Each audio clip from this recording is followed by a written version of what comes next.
Hello? Hello? Yes, ma'am. Am I audible? Yes, ma'am. Shall we start? Oh, Okay, so yesterday we have started about the miasm.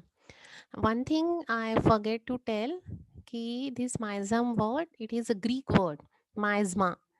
So which means pollutant, which means the dynamic agent which causes chronic disease or which is a noxious material. This miasm may be acquired or it may be the heredity.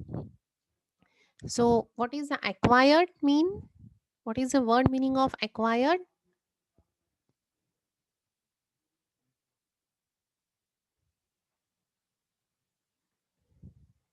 What do you mean by acquired and what do you mean by heredity?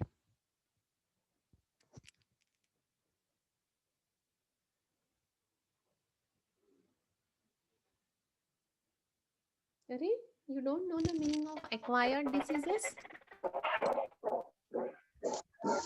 Ma'am, acquired diseases mean Hmm. What do you mean by acquired?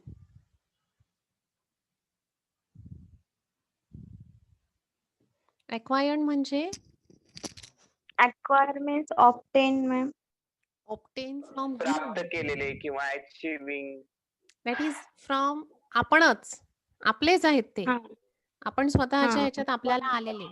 आणि heredity म्हणजे birth पासून ma'am हां. Heredity means जन्मता एका नाही. पिढीपासून एका पिढीकडून जन्मतः दुसऱ्या म्हणजे पिढीकडे. जे आहे त्याला आपण कंजनायटल अॅनामोलीज म्हणतो. बाय हम्म. बर्थ जर काही अॅनामोली असेल तर त्याला आपण कंजनायटल म्हणतो. त्याला आपण एक्वायर्ड नाही म्हणू शकणार. एक्वायर्ड आणि कंजनायटल हे 2 डिफरंट आहे. जे एक्वायर्डच्या अंडरच कंजनायटल येणार आहे. कारण ते आपणच हम्म. घेतलेले आहे. पण ते आणि हे असं मिक्स करू नका. हम्म. एक्वायर्ड म्हणजे आपणच आपल्याला आलेले. मग ते कंजेनायटल पण असू शकतात किंवा ते हेरिडिटी पण असू शकतात. हम्म. मग हेरिडिटी म्हणजे काय? हेरिडिटी मीन्स जे पॅरेंट्स कडून आपल्याला आलेले आहे. बरोबर. Generation two from one generation जे जनरेशन टू आलेले आहेत ते. जनरेशन. आणि एक्वायर्ड म्हणजे फक्त आपणच आपल्या काही याच्यामध्ये आपल्याला आलेलं आहे. सपोज मागच्या पिढीमध्ये कुणालाच ट्युबरक्युलोसिस नव्हता. पण आता सपोज या पिढीमध्ये कुणाला झाला आहे. तर ते कुठेच नव्हतं कोणाला. तर हे एक्वायर्ड झालं. आणि पिढ्यानुपिढ्या सपोज डायबिटीज आहे प्रत्येक जनरेशनमध्ये. तर मग ते झालं हेरिडिटी. सो तसंच हा miasm can be acquired and can be heredity पण असू शकतो. सो आता हेरिडिटीचं एक्झाम्पल जसं मी आता दिलं, की मागच्या suppose that person is of 35 years of age, obese person and he is having a diabetes. So diabetes 2 type आहे सपोज त्याला because of the obesity. And his mother, फादरला कोणालाच किंवा भाऊ-बहीण किंवा आजी-आजोबांना कोणालाच डायबिटीज नव्हता. तर मग ही कंडिशन कोणती झाली? That person is only having a diabetes. तर मग ह्या कंडिशनला आपण काय म्हणणार? Acquired acquired condition. आणि त्याच्या सपोज आई-वडिलांना असेल तर ते झालं हेरिडिटी. सो हा मायझम हेरिडिटी जो आहे can heredity. B acquired or it can be heredity. Heredity पण मध्ये येऊ शकतो तो. तर जसं जॉइंट कंप्लेंट आहे, ऑस्टिओआर्थरायटिस आहे, रुमॅटॉइड आर्थरायटिस आहे. हे जर हे काही ऑटोइम्यून डिसीजेस आहेत. हे सपोज येत असतील जनरेशन टू जनरेशन तर आपण ते जसंच मायझम येईल इथे.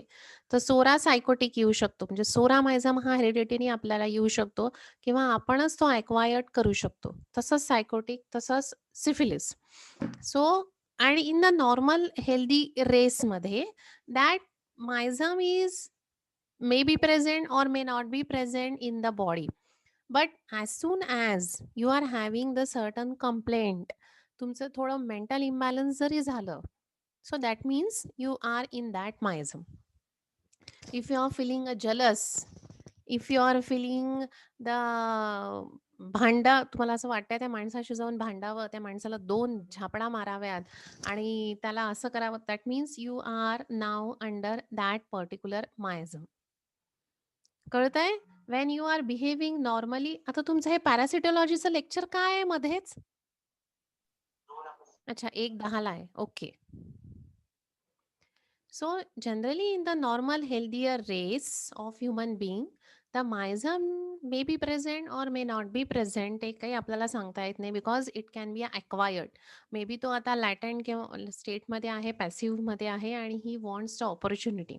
म्हणून मला काल कोमलनी जे विचारलं होतं ना, की हेल्दी माणसामध्ये हे सिम्पटम्स दिसतात का? तर आपण तर काल लॅटंट सोराचे घेतले. पण इन जनरल काल आपला वेळ संपत आला होता म्हणून मी इतकं काही बोलले नाही.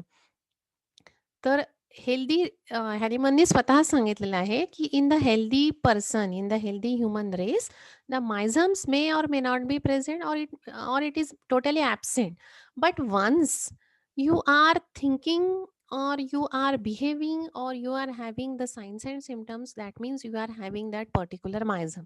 कारण myosm शेवटी काय आहे? इट इज अ डायनामिक आहे. जसं व्हायटल फोर्स डायनामिक आहे, तसंच हा myosm is also the dynamic आहे.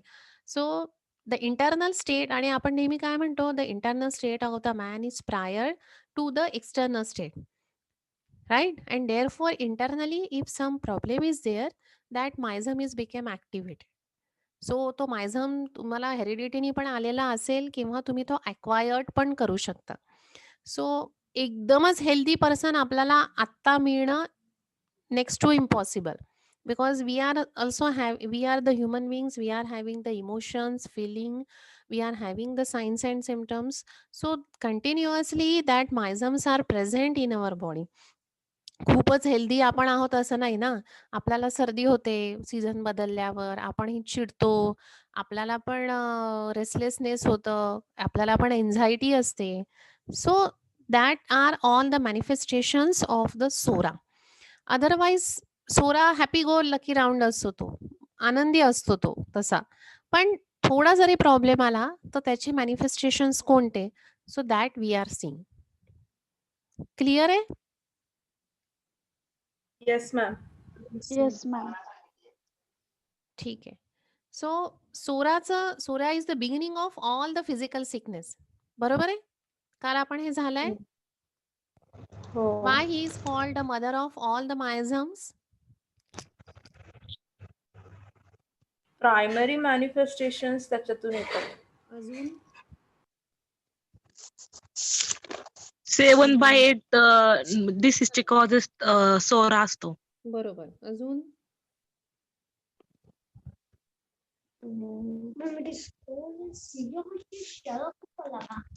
सोरा पण ग्रीक वर्ड आहे. जसं मायझम ग्रीक वर्ड आहे, तसंच psora is also the Greek word आणि ग्रीकमध्ये सोरा म्हणतात. तर त्याचं ॲक्चुअली त्याचं मीनिंग होतो ग्रूव्ह किंवा स्टिग्मा. तर त्याला बरेच लोकांनी नावं दिली आहे. मी तुम्हाला काल सांगितलं होतं ना, कोणी त्याला पोल्युटंट म्हणतो, कोणी नॉक्शियस मॉर्बिफिक एजंट म्हणतात. तर आपण सरळ-सरळ काय लक्षात ठेवायचं, की it is a dynamic cause for the chronic diseases or this is a dynamic agent which leads to the diseases. बर. किती वर्ष लागले हनीमनला हा शोधून काढायला? 12 years. Is it a venereal or non-venereal? Non-venereal. Non-venereal. Which type of symptoms are under the psoric myosms? Skin eruption, Hmm. irritation, itching. Hmm. Anxious. That means all the functional symptoms are under psora myosm. बरोबर आहे? हम्म. So these symptoms may be skin eruption. Mental diseases पण सोराच्या under येतात. Allergies हो. येतात. आपण काल जसं डिस्कस केलं तसं, किंवा हे इन्फ्लमेशन किंवा प्ल्युरसी, हिमॅप्टायसिस, जॉन्डिस सिम्पटम आहे तो एक, jaundice. It is not the disease. किंवा diabetes at the primary level. तर which are all the functional level where there is a no extra growth or no dysfunction of the tissues. या dysfunction म्हणण्यापेक्षा no pathological degeneration. तर ते सगळं येतं सोराच्या under. Remedies कोणत्या काल सांगितल्या मी तुम्हाला? सोरिक रेमेडीज अक्यूट. हम्म.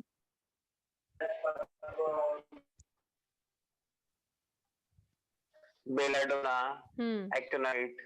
हम्म. Arnica, arsenic, bryonia. बरोबर आहे? आणि क्रॉनिक कोणते आहेत? हो. क्रॉनिक पण सांगितल्या मी तुम्हाला काल. Sulphur. Sulphur is a king of antipsoric remedy. Sulphur. Psorinum आहे, फॉस्फरस आहे, हिपारसल्फ आहे, सिलिशिया आहे. सिलिशिया पण आहे ना मॅम? हां? काय? Lycopodium. Lycopodium, phosphorus. So these are all the chronic antisoric medicines. Actually, this SORA is the most ancient. हे मी पण तुम्हाला काल सांगितलं होतं. Miasm which is present generation to generation. Generally, it shows the skin eruptions, maybe of any form. खूप जास्त itching किंवा leprosy किंवा psoriasis, eczema. These are all the forms of the SORA. And the suppression of these conditions, this may by the ointment or by any treatment. So this may leads to the latent SORA, and then latent SORA may transfer into the chronic disease. Okay. अजून काय झालं होतं आपलं काल?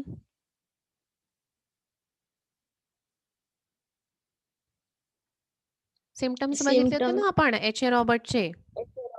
कोणते कोणते symptoms बघितले?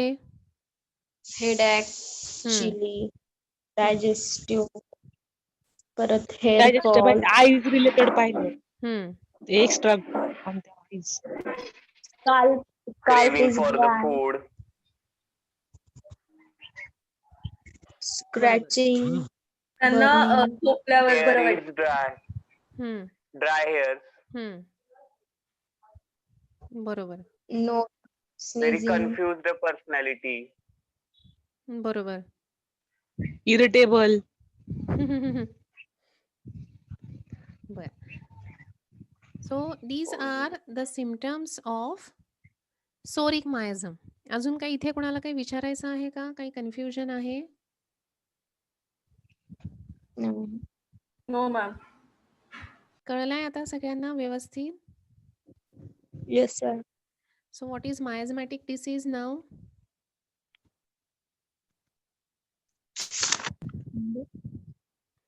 Miasmatic disease म्हणजे काय?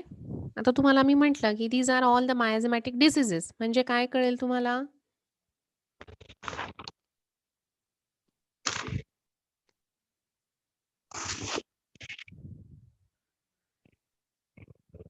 Causes due to some dynamic agent or some noxious morphic agent. बरोबर. So these are all the true natural diseases. मी तुम्हाला हे सुरुवातीलाच काल इंट्रोडक्शन मध्ये सांगितलेलं होतं की मायझमॅटिक डिसीजेस म्हणजे they are the true natural diseases.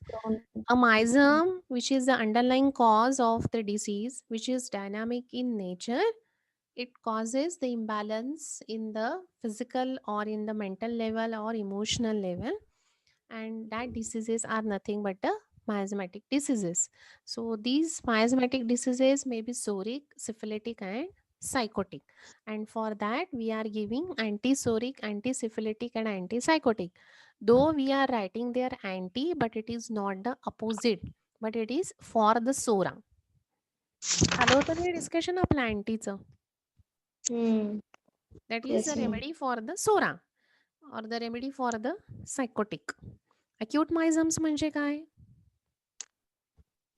Means repetition of miasm again and again. जसं Temporary. मिझल्स, कॉलरा हे जे आहे की जे कमी स्पॅन, जसं मी काल सांगितलं होतं तुम्हाला की अक्यूट डिसीजची जी आपण डेफिनेशन केलेली आहे, it is same applicable to the acute miasm also. बरोबर आहे? त्याच्यामध्ये measles because it is last for 7 to 8 days, cough and coryza, cholera, diarrhea. So these are all the manifestations of the acute SORA. The theory of this Ma'am, ma'am acute diseases मध्ये म्हणजे आता समजा viral आणि bacterial diseases घेतले तर ते सगळे acute मायझम मध्ये येतात का? त्यांना क्रॉनिक मायझमॅटिक कॉज असतो बॅक्टेरियल आणि व्हायरल डिसीजेस मध्ये? नाही कळाला मला, प्रश्न नाही कळाला तुझा. काय म्हटलं? म्हणजे आता जे व्हायरल आणि बॅक्टेरियल डिसीजेस असतात ना, त्यांना क्रॉनिक मायझमॅटिक कॉज असतो की अॅक्यूट मायझमॅटिक कॉज असतो? म्हणजे ते अॅक्यूट डिसीजेस मध्येच येतात की क्रॉनिक मध्ये मोडतात? आपण अॅक्यूट आणि क्रॉनिक कशावर डिसाईड करतो? कोणता फॅक्टर बघतो आपण अॅक्यूट आणि क्रॉनिक डिसाईड करायला? त्याचा टाइम किती वेळ तो राहतो. सगळेच ड्युरेशन, सिम्पटम सगळेच पाहतो ना आपण. नाही, पेन सिम्पटम अॅक्यूटमध्ये पण राहू शकतो आणि क्रॉनिकमध्ये पण राहू शकतो. आपण कॅटेगराईज कसं करतो? क्लासिफिकेशन शिकवताना मी तुम्हाला शिकवलं आहे ना. कॅटेगराईज कसं करतो की धिस इज अॅक्यूट आणि धिस इज क्रॉनिक? ड्युरेशन वरती मॅम. ड्युरेशन वगैरे ऑफ जसं. What? Duration Course. Of duration of कशाचं Symptom. ड्युरेशन वरून आपण ठरवतो? अरे असं काय करता? शिकवलंय मी तुम्हाला. तुम्ही मला उत्तर दिले होते, आता विसरले. किती वेळ लागतोय बरा व्हायला म्हणजे त्याचा हां, course complete ड्युरेशन करायला? Of cure. बरोबर आहे? Vallabh, okay okay. जर तुला हो. 5च दिवसात तू जर का बरा झाला, तर तू कोणत्या डिसीजमध्ये मोडशील? अॅक्यूटमध्ये. मग duration of cure is the point on the basis of what we are categorizing the disease, whether it is acute or chronic. 7 दिवसांच्या आत जो माणूस त्याचे सिम्पटम्स सगळे जातात, तो बरा होतो, तर त्याला आपण अॅक्यूट म्हणतो. जर 15 ते 21 दिवसांच्या वर त्याला लागतात, 21 दिवसांच्या वर साधारण, तर त्याला आपण म्हणतो कोणता Chronic. डिसीज म्हणू आपण त्याला? क्रॉनिक. Chronic disease. आणि 15 ते 21 दिवसांच्या मध्ये जो असतो, तो झाला सब अॅक्यूट. ठीक आहे? तर हे जे बॅक्टेरिया आणि व्हायरल जे तू आता मला प्रश्न विचारला, so if it is क्युअर्ड within the 7 to 8 days, त्याला आपण अॅक्यूट म्हणू. मग तो बॅक्टेरिया असू दे, व्हायरल असू दे, पॅरासाइट असू दे, फंगाय असू दे, काही पण. तो जर लाँग लास्टिंग असेल, महिना झाला, दीड महिना झाला, तर आपण त्याला क्रॉनिकमध्ये घेऊ. पण आपण आपण काय म्हणतो की miasm is the first cause, bacteria आणि व्हायरसेस हे अल्टिमेट कॉज आहेत. So that is okay ma'am. जे काही सिम्पटम्स येणार आहेत त्याला आपण कसं कॅटेगराईज करतो? सोरामध्ये आहे, सायकोसिसमध्ये आहे की सिफिलिटिकमध्ये. मग फंक्शनल त्याच्यामध्ये प्रॉब्लेम असतील, तर त्याला आपण सोरा म्हणतो. कुठेतरी ओव्हरग्रोथ आहे, तर त्याला आपण सायकोटिक. डिस्ट्रक्शन असेल तर सिफिलिस. सायकोटिक. ठीक आहे. सो द थेरपी आपण डिसीज मध्ये पण हे देतो का? म्हणजे प्रांजली, तुझा व्हॉइस ब्रेक होतोय. तू मॅम आपण डिसीज मध्ये पण मायझम बघतो का? कशात? अॅक्यूट डिसीज मध्ये. नाही, नाही. अॅक्यूटमध्ये आपण कसं करतो? अॅक्यूट प्रूव्ड मेडिसिन्स देतो आपण. जर अॅक्यूट प्रूव्ड मेडिसिननी जर पेशंट ठीक झाला, तर मग आपल्याला त्याच्यामध्ये मायझम बघतो. आता तुला सपोज सर्दी खोकला झालेला आहे, तर तू डायरेक्टली तू त्याला सिलिशिया देणार आहेस का? तू त्याला डायरेक्टली सल्फर देणार आहेस का? No ma'am. आपण काय करू त्याला? त्याच्यानुसार अॅक्यूट प्रूव्ड मेडिसिन्स देतो. तू त्याला कॉन्स्टिट्यूशनल मेडिसिन, हे पण मी एक भाग तुम्हाला सांगितला होता. कॉन्स्टिट्यूशनल मेडिसिन पण आपण त्याला देऊ शकतो. जसं मी म्हटलं होतं ना, प्रत्येक पेशंटचं कॉन्स्टिट्यूशन वाईज मेडिसिन काढून ठेवायची आणि मग तीच मेडिसिन त्याला द्यायची, whether it is a acute disease or chronic disease. So depending upon your prescription, तुम्ही त्याला मायझमॅटिक मेडिसिन द्यायची आहे की अॅक्यूट प्रूव्ड मेडिसिन द्यायची आहे, हे तुमच्यावर असतं.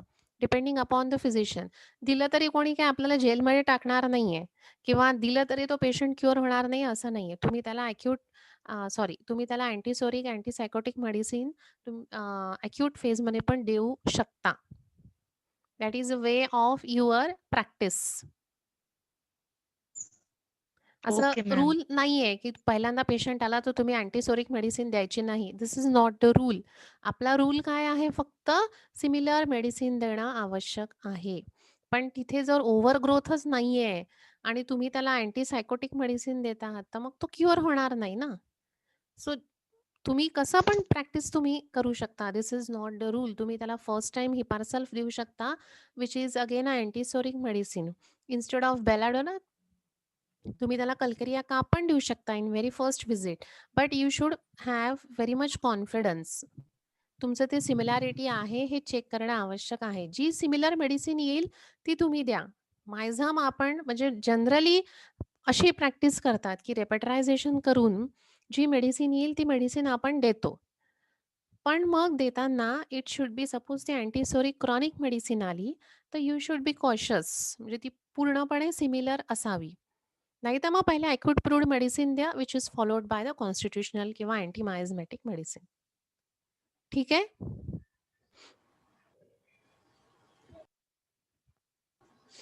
समजलं का Pranjali? Yes ma'am. Yes ma'am. हां. तर फक्त तिथे लक्षात काय ठेवायचं, इट शुड बी प्रॉपरली कशी हवी ती मेडिसिन? प्रूव्ड मेडिसिन हवी. हां, True. त्याला similar. Similar similar similar similar हां, ठीक. Similar So this theory of MISM originates in the Hahnemann's book. That is a chronic disease मध्ये त्यांनी ही theory लिहिलेली आहे आणि ते जे बुक होतं it was published in the year 1828. So 3 MISMs are given in their book which are responsible for the chronic diseases. Then the Kent and again added the certain description of the each MISM.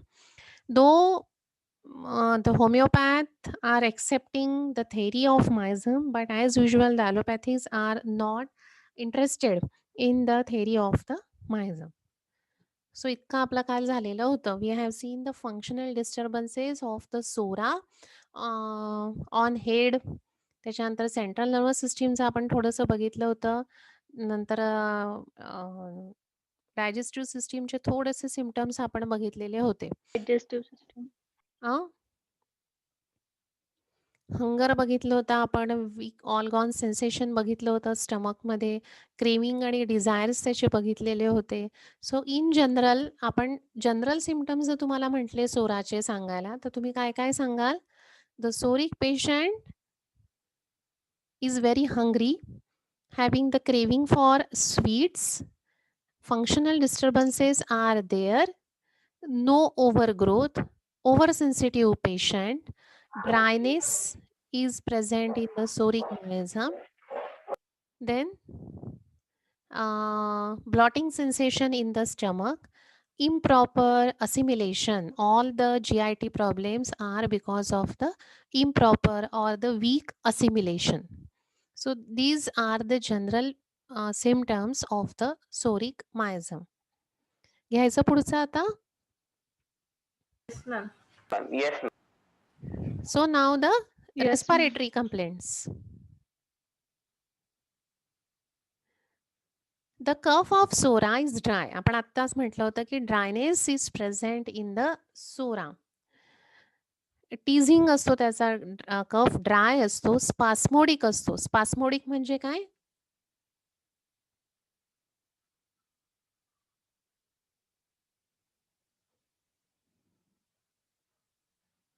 अरे तुम्ही आता मॅट्रॅमेडिका शिकताय ना?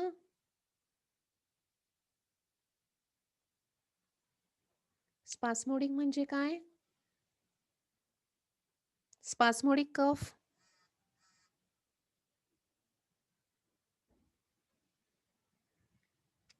तुम्ही medicine शिकलात ना, bryonia शिकला ना तुम्ही? म्हणजे स्पास्मोडिक म्हणजे असं मधून मधून येणारा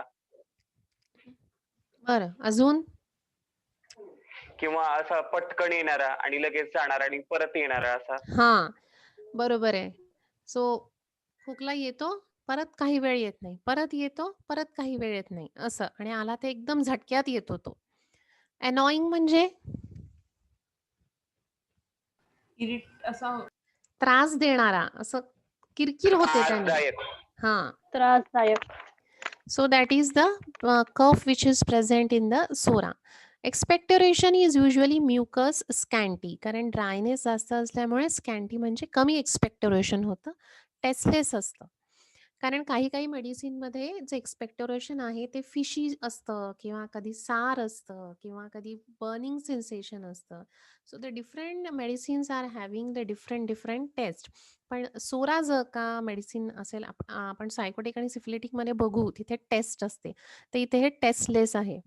The salty and the sweetish test of the expectoration are dependable indication of the combined psoriatic and syphilitic. मी तुम्हाला आत्ताच सांगितलं. जर टेस्ट असेल तर मग तिथे सिफिलिटिक मायझम असेल. तर ती टेस्ट कोणती असेल? सॉल्टी किंवा स्वीटिश टेस्ट जर असेल, सो दॅट मीन्स द सुरा इज कंबाईन्ड विथ द सिफिलिस. आपण काल बघितलं होतं.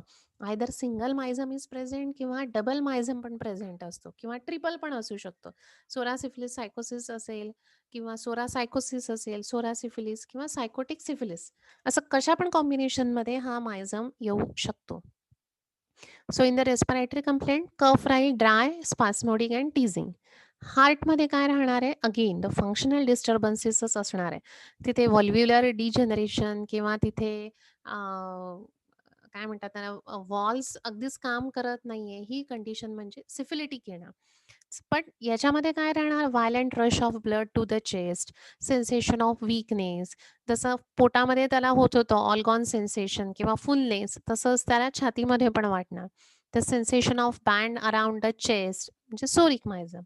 The miasm manifest relax relationship of gastric or uterine irritation and mark palpitation राहील त्याला.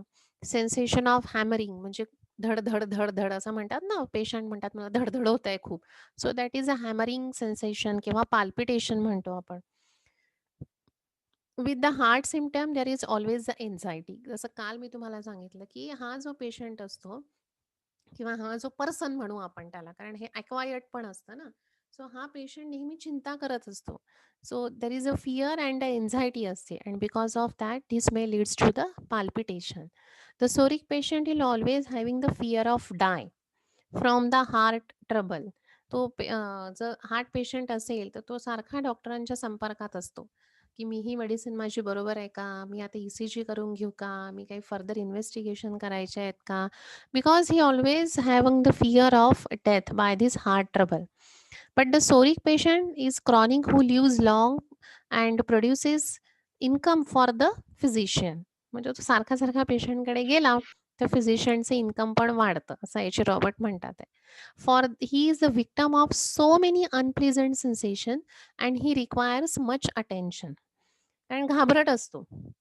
घाबरट असल्यामुळे त्याला असं वाटतं की आता मला हार्ट अटॅक येईल, मी मरेल त्या हार्ट अटॅकनी. And that's why he always going for the physician. He requires the attention. म्हणजे त्याला वाटतं की नाही रे बाबा असं काही होणार नाही. तुम्ही व्यवस्थित गोळ्या औषधे घ्या, एक्सरसाइज करा, डाएट करा, तुम्हाला काही होणार नाही. असं जरी त्याला म्हटलं तर he feels better. His habit fixing his attention upon one or more organ is being cause of his discomfort and demands a constant attendance from the physician. He does have many uncomfortable sensation. मग कधी-कधी काय होतं, की patient सांगतो, की मला खूपच uncomfortable होत आहे. तर त्याला शार्प पेन होऊ शकतो, त्याला कटिंग न्यूरॉलजिक पेन होतोय, असं तो सांगतो. So that he got the attention from the physician. These patients think they are about to die and want to lie down and keep quiet. मी कालच तुम्हाला सांगितलं होतं, की लाइंग डाउन ही त्याची परफेक्ट एक मोडॅलिटी आहे. He always want to lie down. कारण आता काय होतंय, पेशंट थिंक करतोय, पेशंटला एन्झायटी आहे, की I am having a heart trouble. मला हार्ट ट्रबल होणार तर नाही आणि झाला असेल तर ही is having the fear of death because of this heart trouble. And because of that fear psychologically त्याला ते छातीत दुखायला लागतं.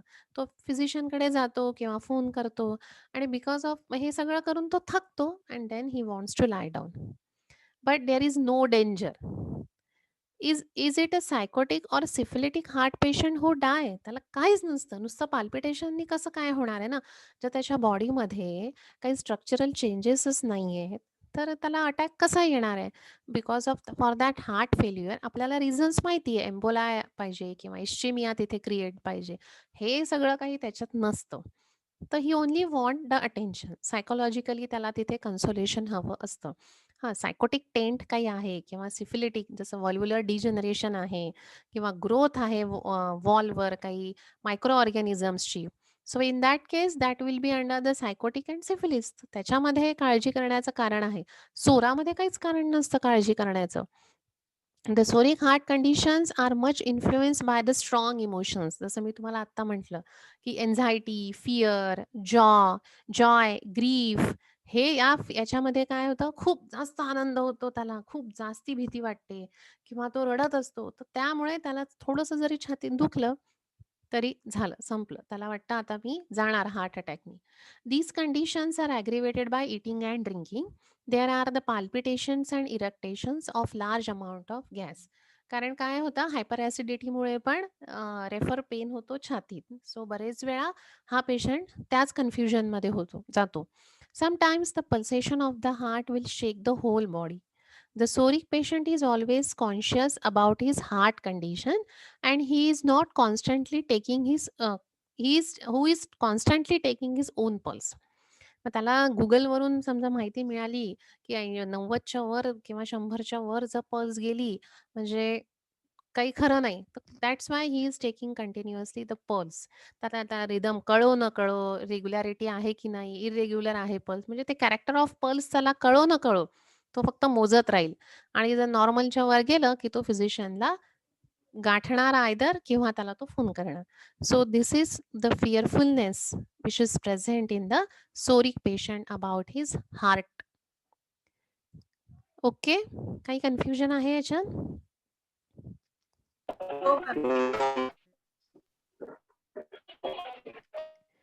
रेस्पिरेटरी आणि हार्टचे सिम्पटम्स समजले? Yes ma'am. एकच लक्षात ठेवायचं, फक्त फंक्शनल आहे हे.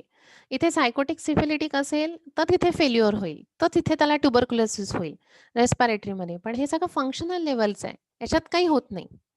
सोरा अलोन प्रोड्युसेस मोर मार्क ॲनासारखा and a dropsical condition than सायकोसिस. The psychotic patient succumbed before a dropsical condition became marked, but the union of two stigmata produces the condition. आता आपण जे इडिमा म्हणतो ना, तर ते इडिमा स्टार्ट कुठून होईल? पहिले इन्फ्लामेशन वरून. सो सोरा त्याला बॅकग्राऊंड राहणार. मग जिथे ड्रॉप्सी तयार होईल किंवा तिथे इडिमा येईल, तर तिथे सायकोटिक मायझम येतो. And hence dropsy may be under the psora in the primary manifestation, but later on it is under the sora and psychosis. Now the abdomen. Abdomen feels full after eating. There is much distension, aggravated complaints in the morning. Muscles are flabby and all abdominal pains are aggravated by heat. कारण हा जरा chilly patient असतो. Diarrhoea of the psora, जसं मी काल तुम्हाला सांगितलं, over eating, खातो तो. The patient is always hungry, it's beyond its capacity and upsets it digestive power, कारण त्याचं असिम्युलेशन प्रॉपर नाही आहे. This over eating often produces colic, त्याचं पोट दुखतं, तिथे त्याला वॉटरी डायरिया होतो, युजली इन द मॉर्निंग. कारण हा सोरा आहे. जर सायकोटिक आणि सिफिलिस असेल तर त्यांचे कंप्लेंट्स नाईटला चालू होतात. So this is again a general complaint of the psora, की the complaints are from sunrise to sunset, आणि सनसेट टू सनराईज सायकोटिक आणि सिफिलिसमध्ये जातं. The diarrhoea fit the symptomatology of, म्हणजे आता मॉर्निंग डायरिया कोणाकोणामध्ये येतं, तर this is a trio for the morning diarrhoea, aloes, podophyllum आणि सल्फर. हे माहिती आहे तुम्हाला? Trio for morning diarrhoea.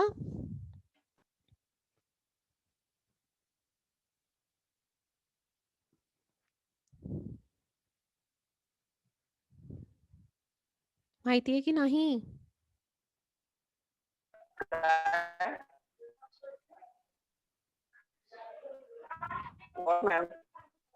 Trio of morning diarrhoea.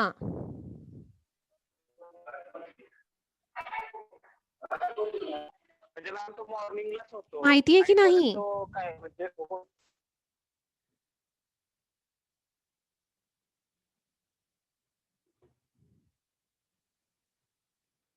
अरे हो की नाही ते तर बोला.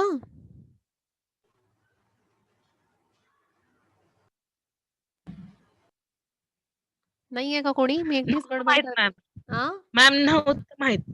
बरं, मग आता हे लक्षात ठेवा, या तिन्ही पेशंटमध्ये मॉर्निंग डायरिया असतो, सल्फर, पोडोफायलम आणि ॲलोज. पण आता ह्याला आपण डिफरन्शिएट कसं करतो? एक सेकंड.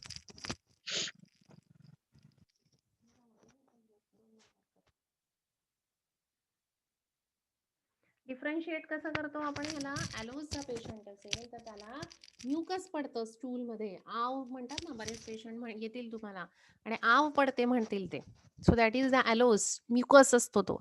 पोडोफायलममध्ये जी स्टूल असते ती पॉलिक्रोमॅटिक, त्याच्यानंतर प्रोफ्यूज, त्याच्यानंतर त्याला स्ट्रॉंग ओडर, असे 5 पी प्रेझेंट आहे पोडोफायलमचे. आणि सल्फर पेशंट जर असेल तर तो मॉर्निंग डायरिया, लूज वॉटरी असतो with bad loose smell. Water discharge. What happened? So in this way, we are differentiating these two, though they are having the morning diarrhea, but the characteristics of the stool is different. Then tubercular diathesis. Tubercular diathesis म्हणजे की ज्याला tendency आहे सतत सर्दी खोकल्याची किंवा कुठेतरी हेरिडिटीमध्ये त्याला ट्युबरक्युलोसिसची history आहे, म्हणून आपण पास्ट हिस्ट्री इम्पॉर्टंट मानतो. Okay, this meeting will over within a few seconds. Rejoin the meeting after 5 to 7 minutes. In the tubercular diathesis, there is always morning diarrhea, and the tubercular condition shows the soric patient aggravated from cold. So, एक अजून general symptom झाला सोराचा की the symptoms are aggravated in the whole day किंवा morning मध्ये याचं aggravation होतं. Psora is a spasmodic offensive and painless diarrhoea. ह्याचा diarrhoea कसा आहे तर painless and offensive, ameliorated. The sufferings are ameliorated. Usually the sufferings, but it is not a persistent diarrhea. It comes from the emission from the perspiration for the unusual event after taking the cold and ameliorated by the hot